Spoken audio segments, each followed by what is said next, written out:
네. 입주일간도 열심히 사시고 행복한 삶이었습니까? 네.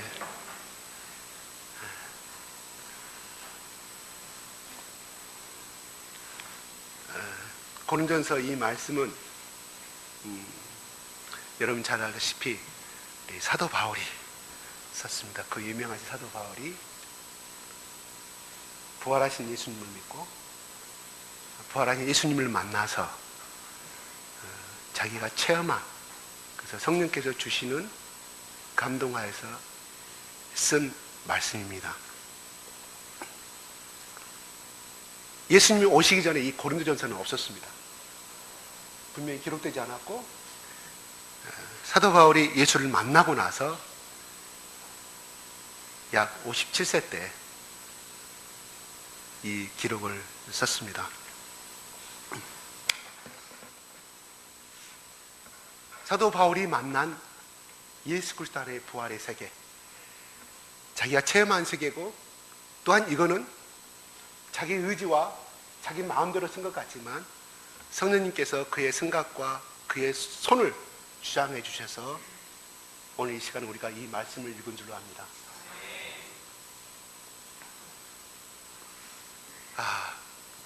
우리는 지난주에 부활하신 예수 그리스도를 부활절을 지냈습니다. 부활을 기념하는 또한 우리 선창신도 했고, 또 우리나라 모든 곳곳에서, 아니면 전 세계 모든 국가에서 이 부활절 기념을 했을 줄로 압니다. 예수님은 분명히 사망 권세를 피하시고 승리하셨습니다. 그 부활하신 예수님은 지금도 우리와 살아계셔서 지금 이 시간에 성령으로 우리와 함께 계심을 믿습니다. 예수님이 지금도 살아계셨다는 것은 무엇을 의미하냐면 바로 우리의 신앙도 이처럼 살아있어야 한다는 것을 의미하는 겁니다. 왜 그렇습니까? 살아있는 예수님, 생명의 빛 예수님이 우리 마음 가운데 있다는 것은 곧 내가 살아있다는 것을 의미합니다. 기독교는 윤리적이고 이론적인 것이 아니라 살아있는 생명입니다. 부활하셔서 살아계신 예수님과 실제적이고 생명적인 교제가 없는 기독교는 죽은 종교입니다. 많은 종교의식과 행사는 있지만 살아가신 이 예수님의 눈과 내 눈이 마주치지 않고서는 예수님의 뜨거운 심장과 또 내 심장의 교류가 없는 신앙은 다 형식적인 신앙이라고 저는 말하고 싶습니다. 우리가 오늘 말씀을 통해서 살아가신 예수님과의 만남의 역사가 일어나길 간절히 기도합니다. 성령님께서 진리와 계시형을 이 시간에 우리 가운데 부어주셔서 우리의 마음의 눈을 밝혀주시기를 간절히 기도하는 마음으로 제가 말씀을 여러분과 같이 나누겠습니다.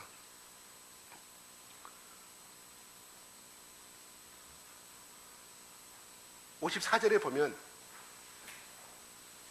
사망을 삼키고 이기리라고 기록된 말씀이 이루어졌다고 말합니다. 다시 말씀드려서 부활이 사망을 삼켜버렸습니다. 여러분, 부활절이 봄에 있는 일을 아십니까? 아마 추운 겨울이 지나고 만물이 소생하는 봄에 예수께서 부활하신 이유는 바로 우리에게 부활의 신비를 보여주시기 위함이 아닐까 생각해 봤습니다. 맞습니다. 봄에는 만물이 소생합니다. 이름 모르는 풀도 겨우내 죽은 줄 알았는데 길가에 지나가다 보면 그 돌틈에서 새싹이 자라나 보이는 것을 여러분 많이 보았을 것입니다. 그 길고 추운 겨울도 생명을 막을 수는 없었습니다. 이와 같이 생명은 능력이 있습니다. 그래서 생명은 바위를 뚫고서라도 살아나옵니다. 생명의 힘은 너무나 강해서 그 무엇도 막을 수가 없습니다. 예수께서 요한복음 3장 16절에 자기를 가리켜서 말합니다. 나는 길이요 진리요 생명. 다시 말해서 예수님은 모든 생명의 근원이라고 자신 있게 선포하셨습니다. 그래서 생명이신 이 예수님은 어둠 무덤에 갇혀서 무기력하게 계실 수가 없었습니다. 이 폭발적인 생명의 능력으로 사망의 권세를 파하시고 부활하신 것입니다. 이 생명의 능력은 다이나마트와 같은 놀라운 부활의 능력이 에덴 추방의 사망의 권세에 시달려 했던 우리의 모든 그 권력을 잡은 사망의 권세를 낱낱이 조각내고야 말았습니다. 그래서 사도 바울은 이 예수님의 승리를 이렇게 노래합니다. 55절 같이 읽겠습니다. 시작.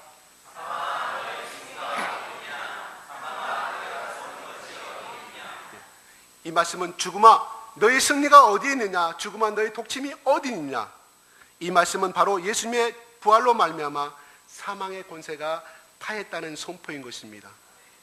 예수님의 부활로 이제 사망이 이김의 상키바 되었습니다. 즉 부활이 사망을 먹어버린 것입니다. 그러므로 이제 부활하신 예수님 안에는 죽음이 없습니다.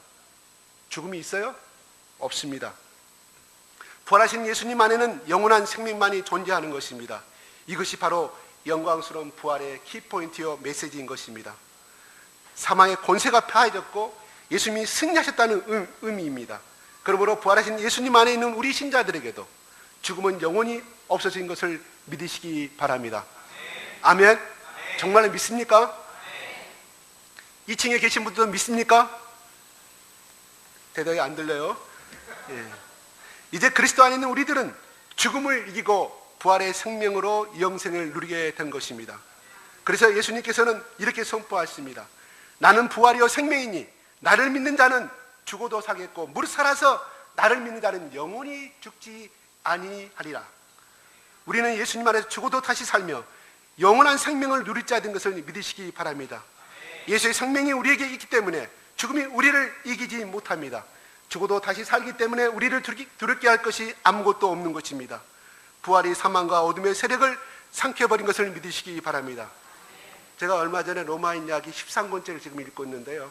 거기에 이런 말이 나와요. 디클리누스가 290년에 또 기독교를 탄압하기 시작합니다. 그 전에 물론 50년 동안 신앙의 자유가 있었어요. 그 황제가 자기 마누라 말을 듣고 대부분 그 역사 그 책을 읽어보니까 그 당시에 자기 왕비들이 이방인의 종교를 가지고 있고 이방인의 제사를 섬기는 사람들에 의해서 남자들의 마음이 움직였더라고요. 그래서 그 부인이 예수 그리스도를 믿는 사람이었으면 기독교 탄압을 안 했어요. 네로 황제 이후로 중간중간에 20, 30년 평화의 기가 있었는데 서기 270년, 290년에 엄청난 탄압이 시작합니다. 누구 때문에? 이방인의 제사를 섬기고 이방인 종교를 섬기는 그 마누라 때문에. 그래서 사람을 죽여갑니다. 근데 그 대용에 이런 내용이 나와요. 그 역사에 그 기록된 것을 이제 그분이 번역하신 건데 한 사람을 이렇게 한 젊은 청년 16세부터 군 복무를 시작하게 됩니다. 군 복무를 가라 하니까 이 사람이 재판관 앞에서 나는 절대 갈 수가 없다. 그러니까 왜 그러냐 하면 내가 사람을 죽이는 무기를 죽이는 군인이 되기 때문에 저는 갈 수가 없다. 예를 좀 이상한 예를 드렸습니다. 아무튼 책에 나와 있기 때문에 제가 말합니다. 너가 예수 그리스도를 택할래? 생명을 택하려고 그랬을 때 그 젊은 청년이 고백합니다. 차라리 나를 죽여달라고 십자가에 처형시켜달라고 대목이 나와요. 그래서 그는 그때 당시에 군 복무를 거절한 자는 가감하게 로마의 황제의 칙령에 의해서 죽여버립니다.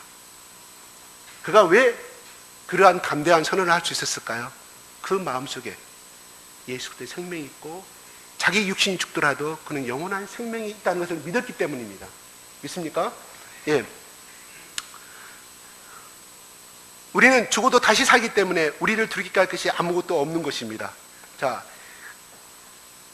우리 부활은, 예수 그리스도의 부활은 그리스도 안에서 이김을 주십니다. 56절 같이 한번 읽을까요? 시작. 예. 이거를 세 번역으로 말하면 죽음의 독침은 죄요, 죄의 힘은 율법이다. 율법으로 죄를 깨닫게 되고 죄로 말미암아 사망에 이른다는 뜻입니다. 여러분, 사람이 죽는다는 것은 자연스러운 것이 아닙니다.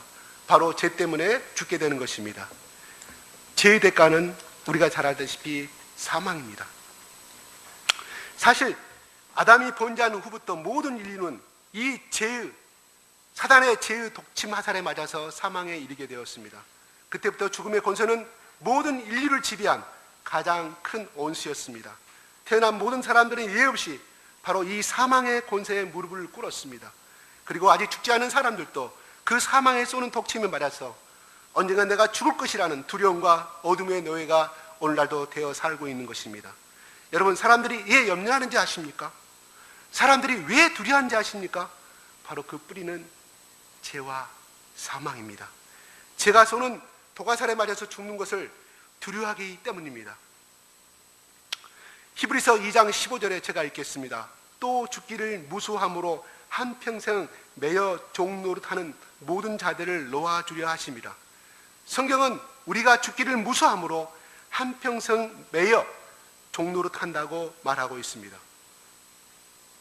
죽기를 두려워하기 때문에 항상 고난과 어려운 일들을 피해다며 일평생 두려움에 종노릇합니다. 아플까봐 두렵고, 문제가 생길까봐 두렵고, 시집간 내 딸이 혹시나 아기 낳다가 혹시 죽지 않을까 두렵고, 내 장래가 어떻게 성공된 인생이 과연 될 것인가 두렵고, 실패할까봐 두렵고, 가난할까봐 될까봐 두렵습니다. 어떨 때는 그냥 이유 없이 두렵기도 합니다. 두렵기 때문에 자기를 방어하려고 우리 속에는 공격적인 성향이 나타나게 되는 거죠. 부정적인 말을 또 하게 되는 것입니다. 고난과 실패를 두려워하기 때문에 몸을 도사리고 어려움을 회피하는 것입니다. 두려움 때문에 앞으로 전진하지 못하고 제자리를 맴돌며 생각 속에서 스스로 무덤을 계속 파고 있는 것입니다.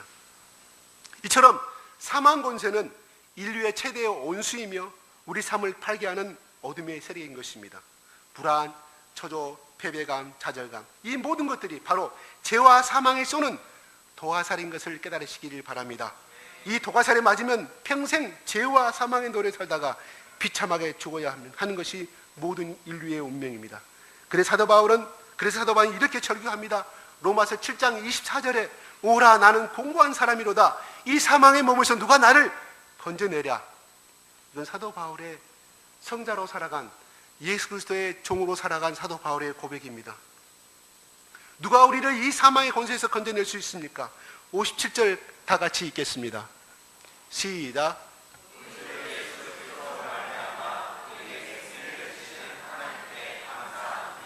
할렐루야. 하나님은 십자가에 죽으시고 부활하신 그리스도로 말미암아 우리에게 승리를 주십니다. 예수님은 십자가에 죽으심으로 아담부터 재림하신 순간까지 우리가 짓는 모든 죄를 깨끗게 하셨습니다. 믿습니까? 예수님이 십자가에 피 흘려 처형되실 때 인류의 모든 죄가 처형된 줄로 믿습니다. 회개하는 모든 자에게 제사함을 주시는 우리 주 예수님을 찬양합니다. 그리고 부활하신 예수님께서는 믿는 우리 안에 영원히 거하고 계십니다. 예수의 죽으심과 연합한 자는 그의 부활과도 연합됨을 의미합니다. 이제 이 예수의 생명이 내 생명이 된 것입니다. 이제 예수님의 이 부활의 생명이 내 안에 거하기 때문에 우리도 사망 권세를 이기고 승리할 수가 있는 것입니다. 죽어도 다시 살며 영원한 생명을 누리게 된 것입니다. 예수님의 부활의 생명이 우리 안에 넘쳐나기 때문에 우리는 생명력이 넘치는 승리하는 삶을 살게 되는 것입니다. 부활하신 예수님을 말미암아 우리에게 이김을 주시는 그 하나님을 찬양합니다. 그런데 이처럼 승리가 우리에게 보장이 되어 있는데 우리가 실제로 이러한 삶을 살고 있지 못한다면 무엇이 문제일까요? 오늘날 수많은 헌신과 예배와 프로그램들이 있는데 신자들은 왜 죄와 세상을 이기지 못할까요? 부활하신 예수님께서는 살아계신 줄을 믿는데 왜 우리의 신앙은 매일매일 살아있지 못할까요? 그것은 바로 우리의 신앙이 그리스도의 십자가와 부활에 기초하지 않기 때문입니다. 여러분, 이 하나님께서 예수님을 십자가에 못 박히신지 우리는 알고 있어요. 그것은 죄의 세력이 너무나 집요하고 끈질기기 때문입니다. 그래서 다른 방법이 없었어요. 선지자를 통해서 그들이 죄를 깨닫도록 얼마나 많은 선지자를 세워서 이스라엘 백성들에게 죄를 깨닫도록 만들었습니까? 그러나 그들은 그 죄악의 세력에 이길 수가 없었고 그들이 짓는 죄는 하나님을 슬프게 할 수밖에 없는, 하나님의 가슴에 못을 받게 하는 행위밖에 할 수가 없는 줄 압니다.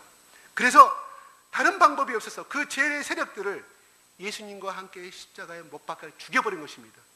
그러므로 그리스도의 십자가에는 다른 어떤 것으로도 우리의 죄 문제는 해결되지 않음을 믿으시기 바랍니다. 그래서 예수의 십자가와 정면으로 부딪히지 않은 어느 누구도 죄의 세력을 이길 수가 없습니다. 이 죄 문제가 다루어지지 않고서는 부활하신 예수님과 실제적이고 인격적인 만남을 또한 가질 수가 없습니다. 왜냐하면 하나님께서는 죄가 다루어진 다음에, 죄가 다루어진 그 마음에 진리와 계시의 영을 부어주시기 때문입니다. 진리와 계시의 영, 성령께서 오셔야 우리의 마음의 눈이 밝아집니다. 이때야 비로소 우리는 그 영이신 하나님을 만나볼 수가 있는 것입니다. 제사함으로 새로워진 영이 부활하셔서 살아계신 예수님과 실제적이며 살아있는 교제를 나누게 되는 것입니다. 성경을 읽을 때 깨달아지고 기도할 때 하나님의 음성이 들리기 시작합니다. 하나님의 임재가 느껴지기 시작합니다. 그분의 눈빛이 느껴지고 그분의 뜨거운 사랑이 실제로 전달되는 것입니다. 우리 신앙생활은 바로 이 부활하신 예수님과의 개인적이고 인격적인 살아있는 교제를 믿으시길 바랍니다. 예수님을 죽기까지 따르겠다고, 생명을 아끼지 않겠다고, 예수님과 같이 십자가에 죽겠다고 장담했던 베드로, 그가 새벽닭이 울 때 예수님과 눈이 마주치는 그 순간에 그는 밖에 나가서 통곡하며 울었다고, 땅을 치며 울었다고 우리는 전번에 배워왔습니다.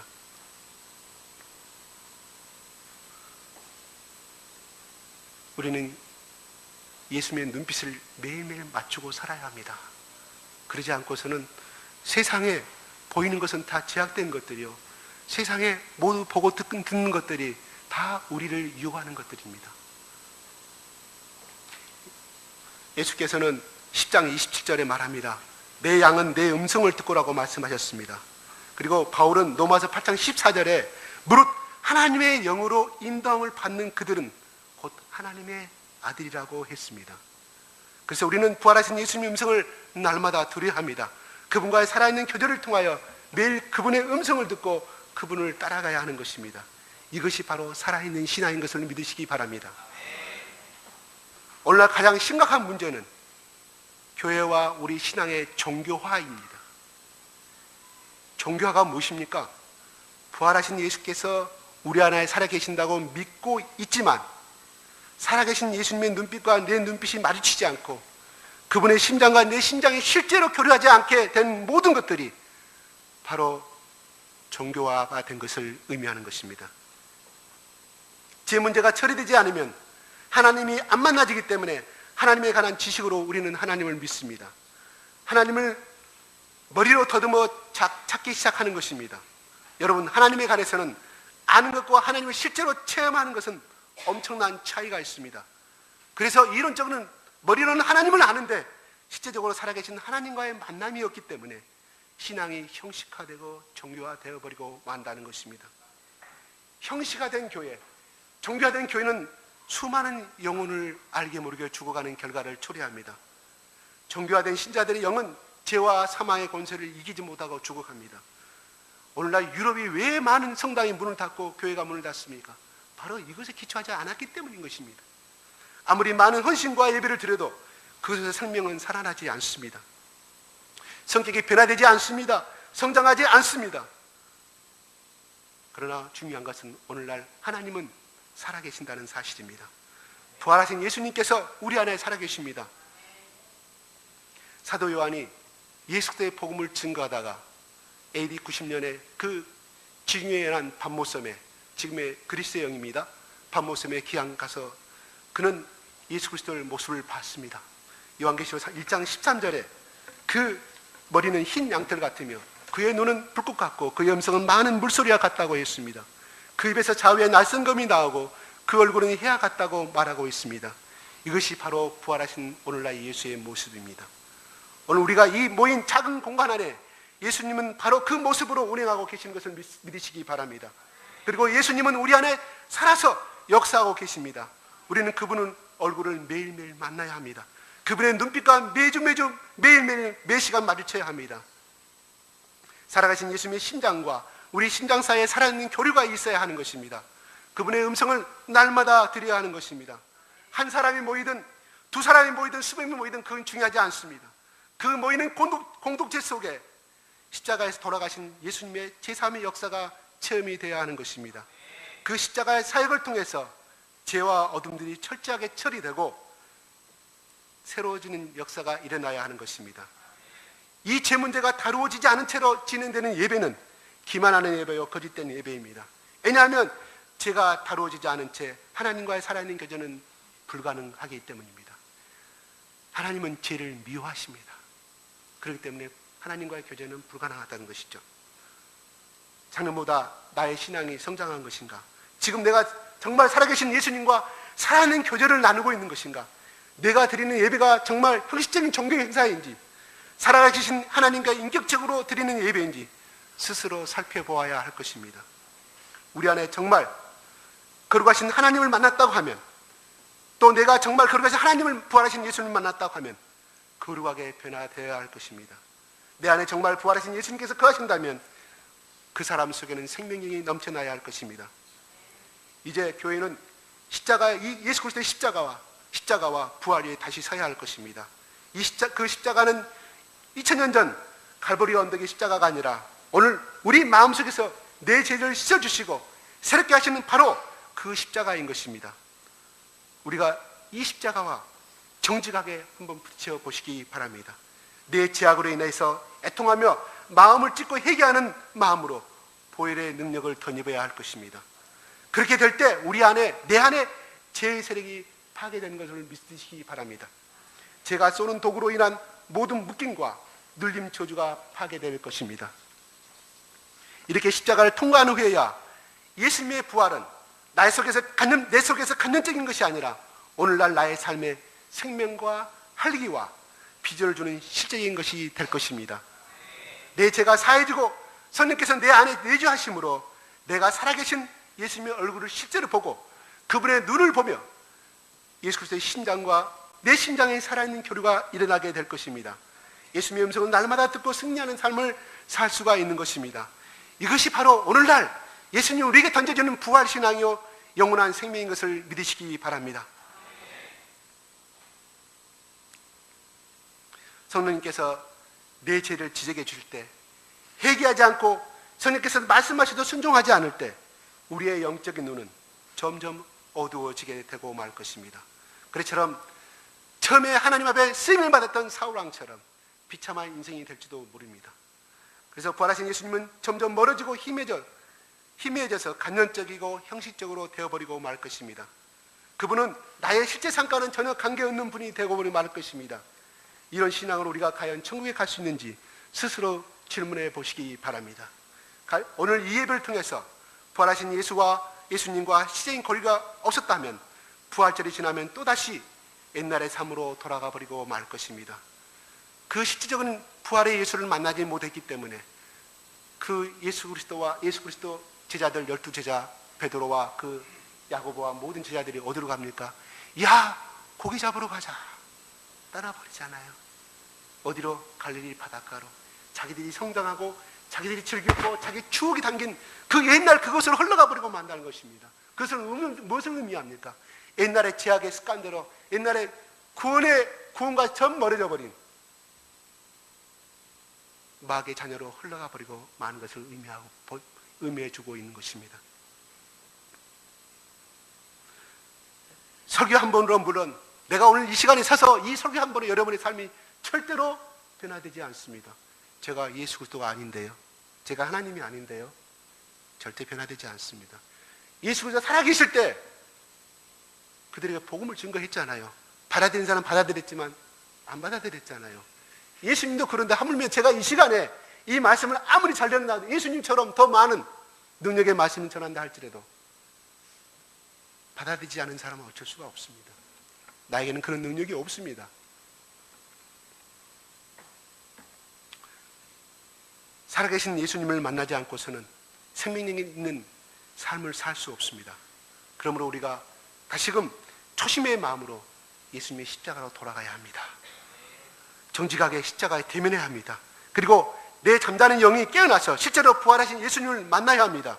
그분과 매일 살아있는 생명력 있는 교제를 나눠야 하는 것입니다. 중요한 것은 그들이 갈릴리 바다로 떠났고 다 예수님을 버리고 떠났지만 예수님은 어땠어요? 갈릴리로 먼저 가서 기다리고 있었습니다. 요한복음 21장에 나오잖아요. 보지 마세요. 제 듣기만 하세요. 그래서 그들이 밤새 수고하도록 고기를 잡았어요? 못 잡았어요? 못 잡았죠. 예수님께 그들에게 뭐라고 말씀하십니까? 얘들아, 고기를 어느 정도 잡았느냐, 많이 잡았느냐 말합니다. 여기서 얘들이라는 것은요, 리틀 차일드로 나옵니다. 영어 성경에는. 헬라 언어에는요, 엄마가 젖먹이 아기를 부를 때 하는 애들을 합니다. 얘들아, 고기를 많이 잡았느냐. 베드로가 그것을 보고 어떻게 합니까? 아마 더워서 옷을 벗고 고기를 잡았는가 봐요. 겉옷을 입고 헤엄쳐서 예수님한테 해변에 계신 예수님께 다가가죠. 그죠? 근데 그 거리가 얼마인지 아세요? 200큐빗이라는데 그건 90m입니다. 90m를 헤엄쳐. 베드로는 아마 바닷가에 살았기 때문에 헤엄을 잘 치는 사람이었던 것 같아요. 예수님의 제자들과 베드로가 왔을 때 예수님 뭐라고 말해요? 얘들아, 내가 꼭 떡과 고기가 있으면 먹으라고 하잖아요. 그죠? 떡과 고기가. 그 떡과 고기는 베드로와 예수님의 제자들이 준비한 것입니까? 아닙니다. 예수님이 준비하신 거예요. 친히 떡과 고기를. 그래서 요한은 기록하기를 숯불 위에 떡과 고기가 놓여 있더라고 기록하고 있어요. 요한이 봤어요, 직접. 그죠? 그렇게 합니다. 그런 그 숯불, 저주하며 객종 앞에서 예수를 저주하며 부인했던 베드로의 죄악을 생각나게 만듭니다. 은유적인 편이죠. 요한이 굉장히 성경에 나오는 그 하나하나를 앞뒤를 잘 맞춰서 아주 요한은 문장가였던 것 같아요. 어쩜 그렇게 서론과 본론과 연역적인 방법과 기나적인 방법으로 이 성경을 잘 썼는지 모르겠어요. 베드로는 뭐라고 그래요? 고개도 못 들겠잖아요. 그죠? 이때가 나타난 지가 8일째 되는 날이에요. 부활하신. 그가 9일 전에만 해도 장담했던 베드로예요. 베드로에게 그렇게 말합니다. 베드로의 마음은 어땠을까요? 베드로의 마음은 철저하게 부끄럽고 뭐라고 표현할 수가 없는, 우리 성경은 어떻게 되지만 은유적으로 나타났기 때문에 우리는 상상해 볼 수밖에 없잖아요. 우리는 바로 특글 같은 존재입니다. 창세기 2장으로 돌아가겠습니다. 하나님이 예수님과 생명을 창조하실 때 흙으로 사람을 만들어서 생기를 불어넣으시잖아요. 그죠? 우리는 예수님의 생기가 없고 예수님의 생명이 없으면 이와 같은 특글 같은 존재를 의미해 보고 있습니다. 먼지 같은 존재가, 흙 같은 존재가 무슨 하나님 앞에 생명을 걸고 내가 따라갈 수 있다고 고백할 수 있어요? 철저하게 베드로를 깨뜨리시는 거예요. 철저하게 겸손하게 만드시는 거예요. 저도 누가 이 시간에 칼을 들이대고 어느 상황에서 먼 훗날 과연 저도 베드로처럼 부인 안 한다고 장담할 수 없어요. 왜? 내 속에 부활하신 예수가 없게 되면 나는 부인하게 될 것입니다. 그리고 우리는 특급 같은 존재이기 때문에 우리는 자랑할 것이 하나도 없어요. 네? 자랑할 것이 하나도 없습니다. 무슨 흙이 무슨 생명이 있어요. 예수님이 해주지 않으면, 하나님이 해주지 않으면 할 수가 없어요. 저는 중국에서 어떤 목사님 만났어요. 눈물로 가득한 목사님.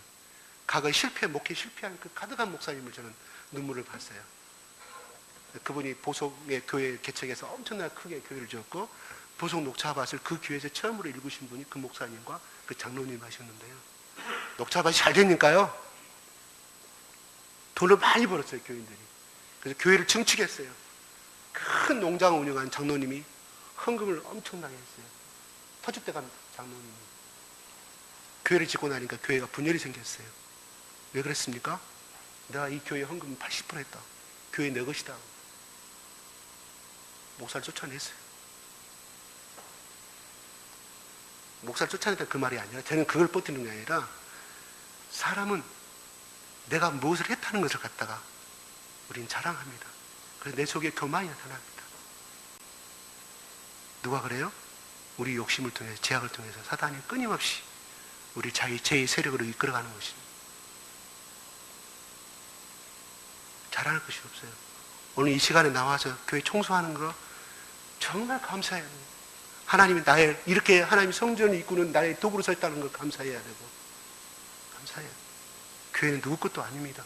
여러분의 것이요 하나님의 것입니다.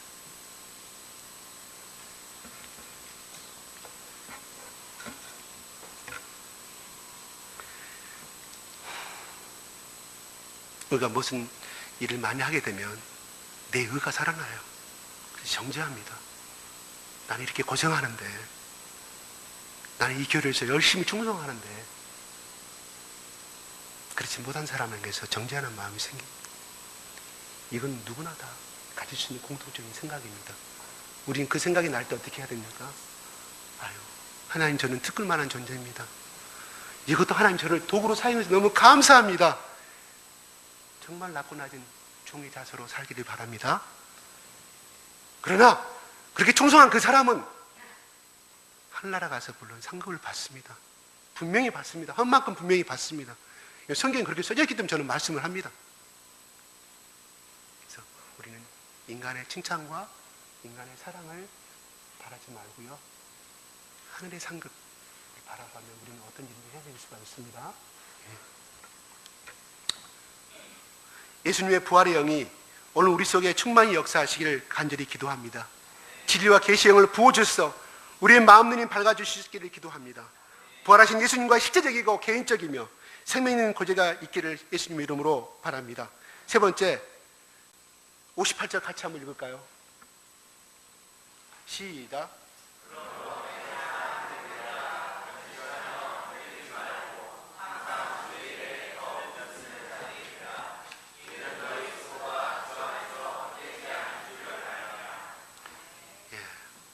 말씀이 은혜가 됩니까? 글자 그대로 제가 덤하지 않겠습니다. 영혼을 사는, 영원한 생명을 바라보며 살아가는 우리 신자들에게는 이 땅의 삶이 전부가 아닙니다. 이 땅의 삶은 잠깐입니다. 그러나 영원한 생명이 우리를 기다리고 있습니다. 그러므로 우리는 이 땅에서 주의 일에 더욱 힘써야 할 것입니다. 우리가 만난 그 예수님을 예수님의 증인으로 살아야 하는 것입니다. 우리 안에 있는 생명의 빛 예수 그리스도를 다른 사람에게 흘려보내는 천국의 통로가 되어야 하는 것입니다. 우리가 이렇게 예수님의 부활의 증인으로 살면서 어려운 상황이 닥치더라도 낙심하지 말아야 합니다. 포기하지 말아야 합니다. 마음을 굳게 하고 견고하며 흔들리지 말아야 합니다. 왜냐하면 오늘 사도 바울이 본문에 말씀한 것처럼 우리의 모든 수고가 결코 헛되지 않기 때문입니다. 잠시 잠깐 후에 다시 오실 주님께서 다 갚아 주실 것이기 때문입니다. 착하고 충성된 종아 하시며 우리 눈에서 흐르는 눈물을 닦아 주실 것입니다. 사실 부활을 믿는다는 것은 영원한 생명을 믿는 것을 의미합니다. 또한 영원한 생명을 믿는다는 것은 부활을 믿는다는 것입니다. 또한 영원한 생명을 믿는다는 것은 주님이 결산하는 그날을 기대하는 것입니다. 우리 모두는 언젠가는 주님 앞에서 우리의 삶을 결산해야 할 때가 오게 될 것입니다. 우리 주님께서 우리의 모든 수고와 나의 모든 수고와 헌신을 셈하실 것이기 때문에 우리는 경고하며 흔들리지 않을 수 있다는 것입니다. 최후 승리와 영광의 면류관을 주실 그 주님을 바라보면서 경고하며 흔들리지 않을 수 있기를 기도합니다. 말씀을 맺겠습니다. 우리는 매일 죽음을 향해 나가고 있는 존재입니다. 죽음을 두려워하지 않는 것은 부활을 믿기 때문입니다. 죽음 위에 영원한 생명이 있음을 믿기 때문에 우리는 오늘도 당당하게 초연하게 이 삶을 살아갈 수 있습니다. 부활하신 예수 그리스도의 생명으로 인하여서 우리 가운데 놀라운 부활의 역사가 일어날 수 있기를 간절히 기도합니다. 우리 모두 이 부활의 증인으로 살 수 있기를 기도합니다. 우리 안에 있는 생명을 흘러보내는 구원의 통로가 다 될 수 있기를 기도합니다. 부활하신 주님께서 장차 오실 때 우리의 모든 수고를 다 갚아 주실 것입니다. 이 시간 사망 권세를 파하시고 우리에게 영원한 생명을 주신 그 부활의 주 예수님을 찬양합니다. 기도하겠습니다.